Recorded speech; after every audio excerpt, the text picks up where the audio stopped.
about research in consumer psychology. Every day, we're forced with making both rational and emotional decisions. People are drawn to the rational because it's explainable, measurable, and finite. However, rational thinking does not always play into consumer behavior. Sometimes it's all about emotions. Whether you're a package designer or a product marketer, it's critical to understand both the emotional and the rational drivers that affect the product successes in the marketplace. To do this, you must examine the influences of both the left and right brain. So creating a rational and emotional connection. Left or right brain thinking. Although the two sides of the brain are similar in appearance, the function of each cerebral hemisphere is different. The left side governs linear reasoning, rational and analytical thoughts, while the right side deals with holistic reasoning, the emotional, and the artistic. This is a broad generalization, but the research does support the notion of specialized areas of brain function. Apparently, individuals do have a preferred method of approaching the world, rationally or emotionally, using left or right brain thinking. By recognizing the existence of right brain people and left brain people, theory becomes practice when objectives to satisfy both or either are woven into the design process. This is especially significant in the early planning and strategy phases of development. Design taps into both modes of thinking to make lasting connections with the consumers. Successful package design plays both sides of the fence by integrating left brain strategies with right brain creative vision. Although these two forces often seem at odds, in the hands of a skilled team, design provides a balance that motivates purchase. A package can be pleasing to the eye while offering a precise product information. Effective design is a vital ingredient for building successful brands. Here again, the impact of both right and left brain factors are seen. All too often, strategic issues, operational concerns, logistic tactics, and entrenched marketing attitudes can overshadow design, cutting off its full potential to contribute to the bottom line. Design can be a powerful emotional language, but it's also a highly effective means of clarifying and organizing messages. That's why the key to translate scientific knowledge, market research, and other left brain pursuits is into unique right brain solutions. The service of a skilled package designer are not purely about creating a beautiful design. They're about an intuitive understanding of what motivates consumers to purchase a product or service. Creating real and lasting client-to-customer connections. People are bombarded with countless marketing messages every day. With the average retailer stocking 40,000 products, it's no wonder consumers have learned to tune out and filter. Product parity and price competition have led marketers to seek new directions for differentiation. Designers and their clients are seeking new ways of communicating and ultimately connecting to consumers. Packaging keeps evolving, and so do the people who create and market the products. Technology has changed how we work, while retailing has changed the way we buy packaging. Lifestyles and values shift will always influence the face of packaging. It's a reflection of our culture. It defines us just as we define it. And authenticity. Consumers are hypersensitive and overexposed to design, so much so that they are critical of its manifestation. They involve themselves with what keeps them interested and entertained. Today's companies must be honest with their endeavors because consumers are skeptical. Issues of obesity, health, nutrition, origin, sustainability, freshness, and safety are all critical concerns. While packaging designers often want to go simple to avoid clutter, consumers want to learn more from the package. Inherent to all companies that produce a product is the constant quest to innovate for a competitive edge, to add value and convenience. Many companies launch new brands or extend established brands into an already confusing marketplace. Once introduced into the market, these often fail to interest the consumer. Was the product a bad idea, or was it poorly presented to the consumer? In this case, I think it was poorly presented to the consumer. It looks gross. Consumer behavior. Understanding how consumers experience a brand and its product is the secret to successful marketing. After all, the brand is more than a well-designed logo. It has a personality and an inherent level of approachability. People gravitate towards brands like they choose their friends. This connection requires more than a pleasing aesthetic. A brand designed to connect hits the consumer on an emotional level. The package may be silent, but through the design, it triggers the senses and an emotional buying decision. Packaging also must appeal to the rational and factual requirements consumers have. Proving the product is also the logical choice. These connections are necessary when launching a new brand or invigorating one with a legacy. Product differentiation. Designers and marketers need to realize they're not just selling products or telling stories through packaging. Package design is the visual expression of the brand's soul. Used effectively, packaging can define, build, and entertain consumers. However, to develop effective packaging that lives up to its potential, both art and science must be considered. This is that package of Jack Daniels that when you turn it to your phone, it does this.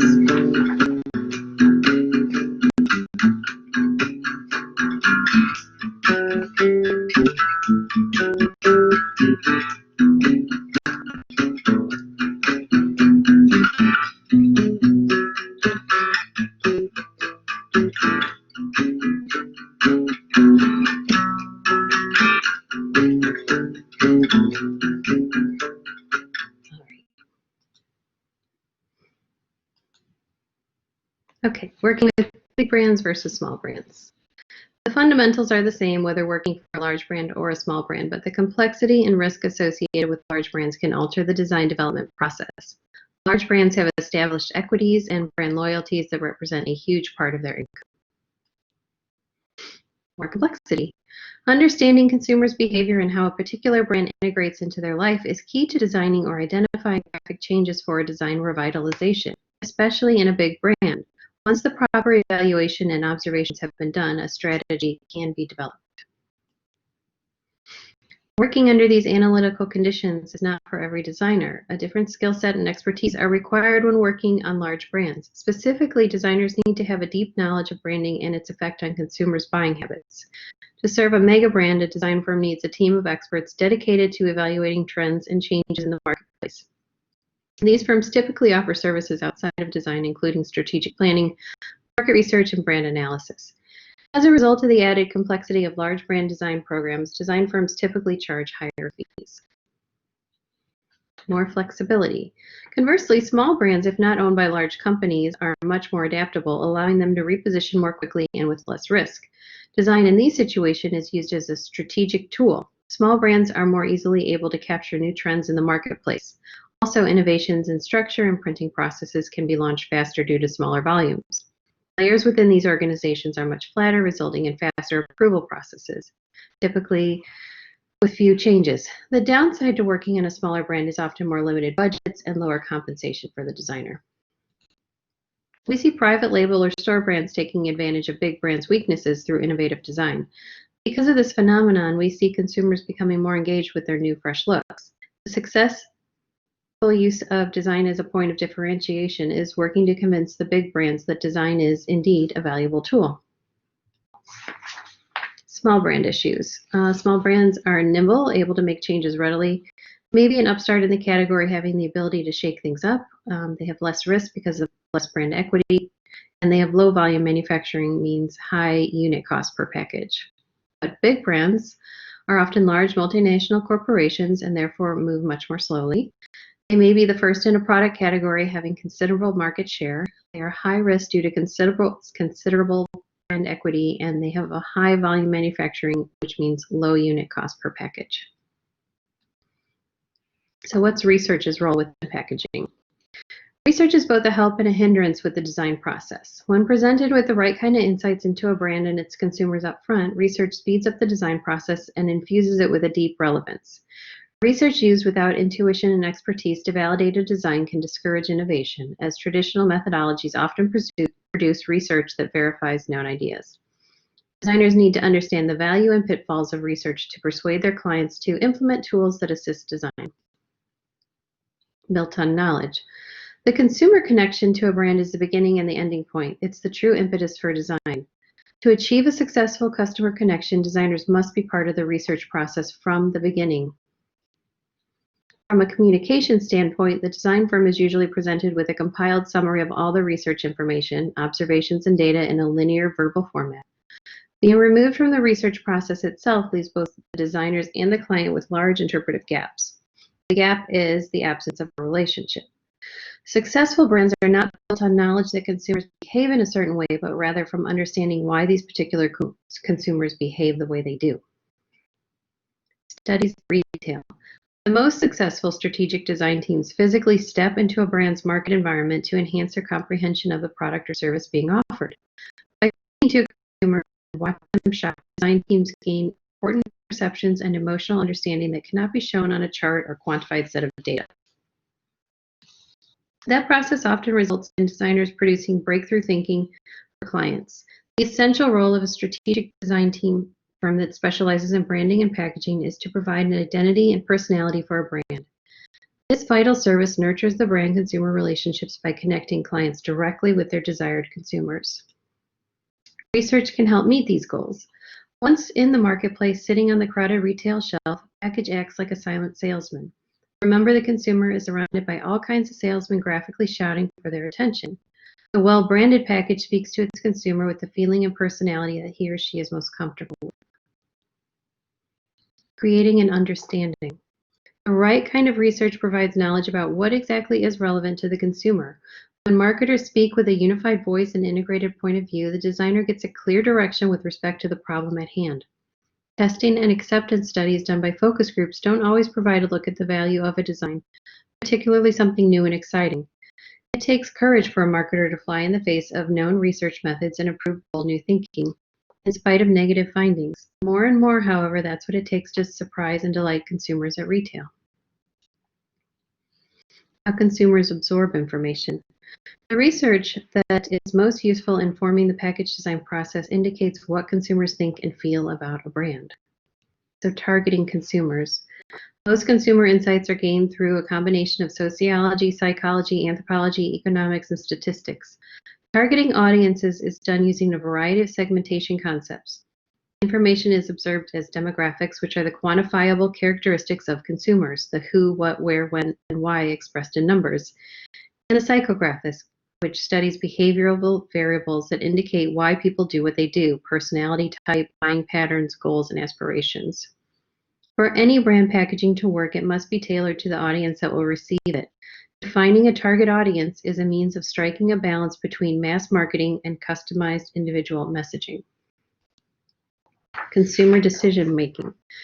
The target consumer may change from brand to brand, product to product, but what never changes are the stages of a consumer decision making process. A review of this process shows the variety of opportunities for design to propel a consumer towards buying the product. Studies show that there are typically 5 stages of consumer behavior. Number 1 is problem recognition.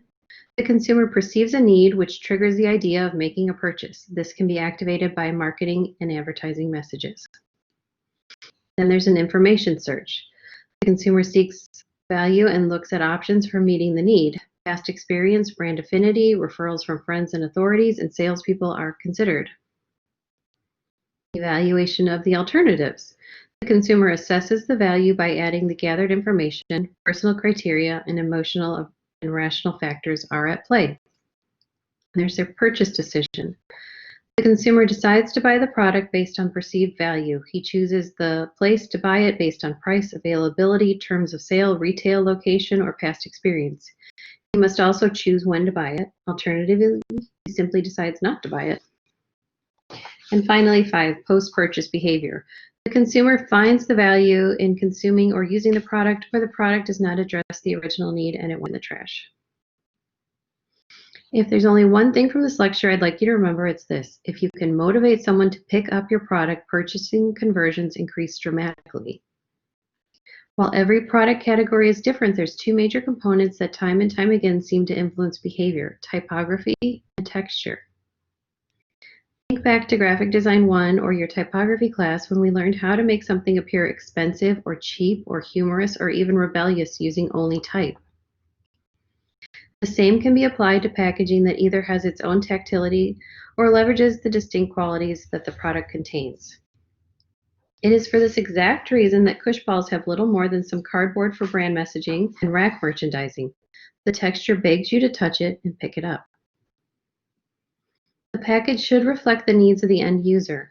It should become second nature to you as a designer. The next time you go shopping, take a look at packages that have inappropriate aesthetics that reflect the taste of the designer and not the potential customer. Understanding the significance of who will be interested in the product can never be overstated. That's it.